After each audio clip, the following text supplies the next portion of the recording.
At first glance, Singapore's rise looks like a success story. Geography, trade, clever policy. But scratch the surface and it's a story of risk, moral tension, and near collapse.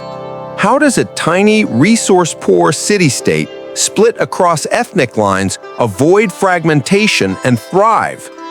Welcome to Nations and Notions. I'm Professor Elias Hawthorne. Today we explore Singapore, not just as a nation, but as a moral experiment under extreme pressure. Every choice was a gamble, every policy a test of ethics and resilience. When Singapore left Malaysia in 1965, it had no hinterland, no resources, and a society still scarred by racial riots. The question wasn't economic, it was existential. Could people from different backgrounds trust each other enough to survive together? Could leaders enforce harmony without suffocating freedom? The answer came in the form of moral architecture. Singapore emphasized citizenship over ethnicity, shared responsibility over self-interest. Harmony wasn't optional, it was survival. But here's the tension. Building trust sometimes meant strict rules, intense oversight, and a constant reminder that living together meant obligations. Economic growth alone wasn't enough. Factories, trade, and finance mattered, but only because social trust allowed cooperation. Corruption was crushed, bureaucracy streamlined, and fairness enforced. Moral leadership became strategic. One lapse, one perception of bias, and the fragile social compact could have shattered. Education wasn't just about knowledge, it was a battlefield of values.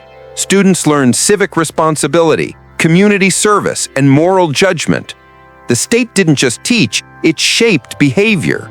Some might call it social engineering, others call it necessary survival. Either way, it worked. Yet even with this moral foundation, Singapore faced constant adaptation. Manufacturing declined, talent had to be developed, industries shifted. Pragmatism collided with principle. Policies pivoted, but values anchored the decisions. Flexibility saved the nation, but tested the very moral framework that enabled success.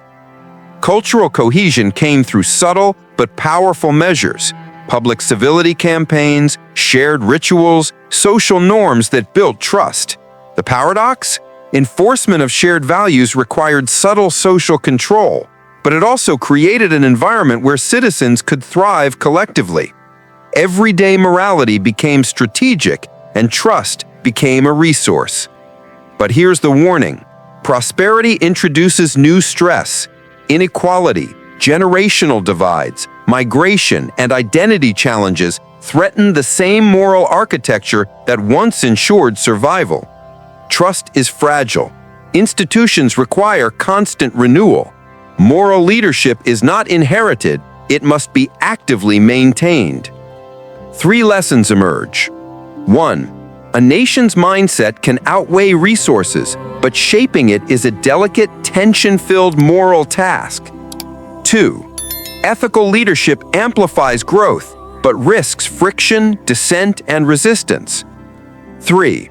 Adaptation anchored in values saves nations, but constant change tests those values daily. Singapore's story isn't just triumph, it's tension, compromise, and moral courage under pressure. It's a lesson that true resilience comes not from GDP or infrastructure, but from the moral choices a society makes under extreme constraints. So what about us? How do we balance trust and freedom, principle and pragmatism? When change comes, will our values guide us, or will expedience take over? Singapore survived by choosing the harder path, where morality and governance constantly collide.